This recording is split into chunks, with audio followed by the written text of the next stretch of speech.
যেটা অভিনব বলছেন এটাকে আমরা অভিনব বলি না, এটা হচ্ছে সস্তায় পাবলিসিটি পাওয়ার জন্য তিনি জলে শুয়ে পড়েছেন। তার কারণ তিনি এতদিন মানুষের কাছে আসেননি, মানুষের কথা বলেনি। আমরা কেবলমাত্র টিভি খুললে দেখতাম শুভেন্দুর পাশে, ওনার হাইটটা শর্ত, উনি ডিঙি মেরে ছবি তোলার জন্য শুভেন্দুর পাশে দাঁড়াতেন। এখন সেই সুযোগটাও পাচ্ছেন না, সুতরাং ওনাকে তো ভেসে থাকতে হবে, পাবলিসিটি ওনাকে করতে হবে, সেই জন্য উনি জলের মধ্যে শুয়ে পড়েছেন। একটা মানুষের ন্যূনতম লজ্জা থাকা উচিত, একটা এমএলএ তার কিছু দায় এবং দায়িত্ব থাকা উচিত। এনার তো সেই দায় দায়িত্বও নেই।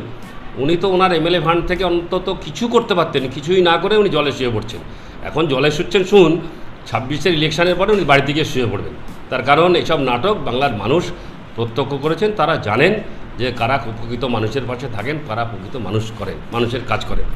এই ভদ্রলোক উনি বিগত বামপন্থী সরকারের মন্ত্রী ছিলেন, দীর্ঘ 34 বছর ধরে এই রাজ্যে বাম শাসন হয়েছে।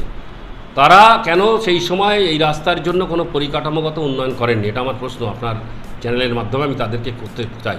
আজকে যদি তারা উন্নয়ন করতেন, পরিকাঠামোগত উন্নয়ন করতেন, তাহলে আমাদের এই সমস্যাটা আজকে হতো না। আজকে হাইওয়ে এক্সটেনশন হয়েছে, হাইওয়ে উঁচু হয়েছে, সুতরাং সমস্ত জলটা স্ট্যাগ হয়ে গেছে, জমছে। আমরা চেষ্টা করেছি, শুভঙ্কর সিংহ যিশু তিনি প্রতিনিয়ত আজকে মন্ত্রীর দরবারে গেছেন, সমস্যার কথা বলেছেন, আমিও গেছিলাম তার সঙ্গে। আজকে ফিরহাদ হাকিম তিনি অলরেডি ড্রেনেজ সিস্টেমের জন্য 3.5 কোটি টাকা স্যাংশন করেছেন। আমাদের পিডব্লিউডি মিনিস্টার আজকে পুলকবাবু, তার কাছেও গেছিলাম, তিনিও আমাদের আর্জিটাকে স্যাংশন করেছেন। আমাদের প্রদীপ মজুমদার তিনি পঞ্চায়েত মন্ত্রী, তিনিও আমাদেরকে সহযোগিতা করেছেন। আগামী পুজোর পরে আমরা আশাবাদী, এই যে বড় কাজ, এটা অনেকগুলো টাকার ব্যাপার আছে, এই কাজটা হবে। সুতরাং এখন বৃষ্টি হচ্ছে, বর্ষার মধ্যে কোনো কাজ করা যায় না, সুতরাং বর্ষা চলে গেলে আশা রাখি এই কাজটা হবে। আমি শুধু চ্যানেলের মধ্যে বলতে চাই, ওই যে যারা নাটক করছেন তাদের নাটক না করে, তাদের তো এমপিও আছেন, বছরে 5 কোটি টাকা পায়। তো এমপির কাজটা কি? তিনি তো একবারও মানুষের কাছে আসেননি, তিনি দুবারের এমপি হয়েছেন এখান থেকে, তারও তো কিছু দায় দায়িত্ব আছে। আমি তাদের কাছে প্রশ্ন করতে চাই, বলুন, এমপির কাছে গিয়ে বলুন অন্তত কিছুটা কাজ তারা করুক, সদিচ্ছা দেখাক।